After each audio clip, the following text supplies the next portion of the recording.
সত্যি বলছি, বাড়িতে থাকা কিছু পটল আর এই মুসুর ডাল দিয়ে যে এতটাই একটা অস্থির ক্যাটাগরির রেসিপি করা যায়, ভিডিওটি দেখে যদি বাড়িতে এটি একবার না বানান তাহলে আপনি যে একটা কি লেভেলের জিনিস মিস করবেন আপনি তা চিন্তাও করতে পারছেন না। আরে বাবা, সেই রকম কিচ্ছু ঝামেলা নেই। আগে এক্ষুনি ফোনটা হাতে নিয়ে রান্নাঘরের দিকে জানতো, রান্নাঘরে গিয়েই কতগুলি পটল আছে দেখুন। তারপর পটলগুলিকে নিয়ে ভালো করে ধুয়ে খোসা ছাড়িয়ে দুই দিক দিয়ে অর্ধেক বরাবর প্রতিটা পটলেই কাঠ লাগিয়ে কড়াইয়ে তেল গরম করে নুন ও হলুদ দিয়ে ভালো করে ভাজতে থাকুন। ভাজতে ভাজতে কিছুক্ষণ পরে পটলগুলির কালার চেঞ্জ হয়ে এলে পটলগুলিকে এবার একটি জায়গায় তুলে নিন।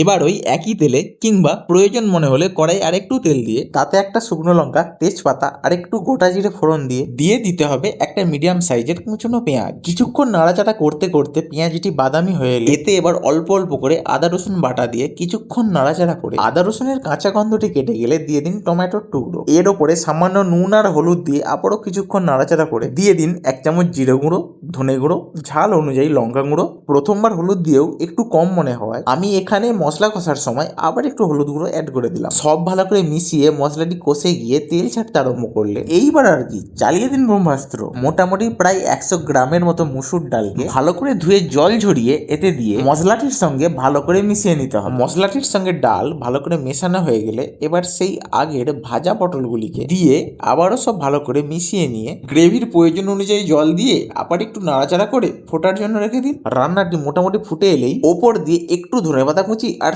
সামান্য গরম মশলা ছড়িয়ে দিলেই একদম অতি অল্প জিনিস দিয়ে সেই তুখর স্বাদের পটলের রেসিপিটি তৈরি হয়ে যাবে, যা ভাত, রুটি কিংবা পরোটার সঙ্গে একদম পোঁ পোঁ করে দৌড়াবে।